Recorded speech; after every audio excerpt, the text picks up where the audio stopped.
ये है मार्कंडे महादेव के पास स्थित, जहाँ पे दो नदियों का मिलन होता है, गोमती और गंगा। ये अलग अलग है पानी, देखिए। और आप पानी का भी अंतर देख सकते हैं, इसकी गहराई और पानी के रंग दोनों में अंतर होता है।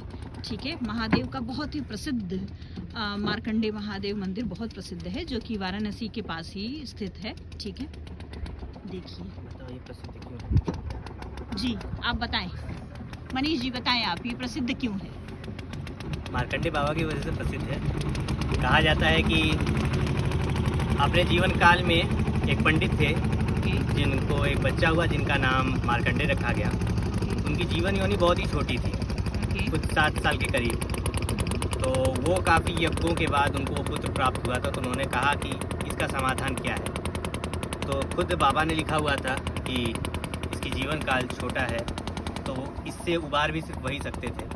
तो आते जाते संतों ने कहा कि इनको आशीर्वाद प्राप्त कराइए, जितने भी संतों और महासंतों का, जिनका भी आशीर्वाद इन्हें मिल सके, क्योंकि संत ही हैं जो किसी को उबार सकते हैं, उसके काल चक्र से उसका पीछा छुटा सकते हैं। बिल्कुल।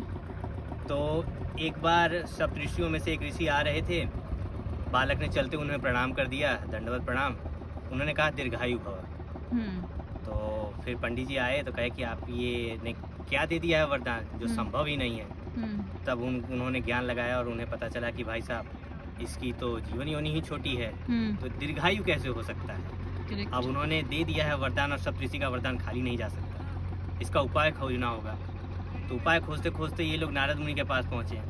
नारद मुनि ब्रह्मा ऋषि के पास पहुँचे, और ब्रह्म ऋषि फिर बाबा महादेव के पास पहुँचे। तो बाबा ने कहा ठीक है, जल चढ़ाओ, पूजा करो। तो उसका नियमित रूप से एक दिनचर्या हो गई थी, बाबा जल चढ़ाना, बाबा की पूजा करना।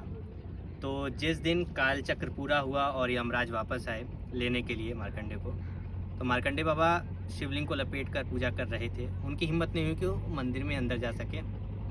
काल महाकाल के सामने किसी को कैसे ले जा सकता है। जी बिल्कुल।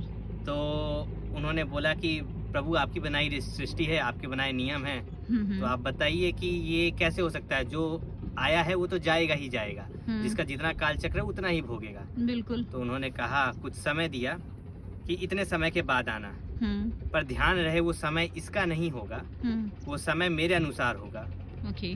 तो जीवन योनि में जो मृत्यु लोक है, उसमें इंसानों का जो काल चक्र होता है और जो देवों का काल चक्र होता है, ये काफ़ी भिन्न होता है। हमारे यहाँ करोड़ों, उनके यहाँ एक दिन, ऐसा कुछ लिखित है पुराणों में। तो इस वजह से आज भी मार्कंडे महादेव चिरंजीवी हैं, और उनको यहाँ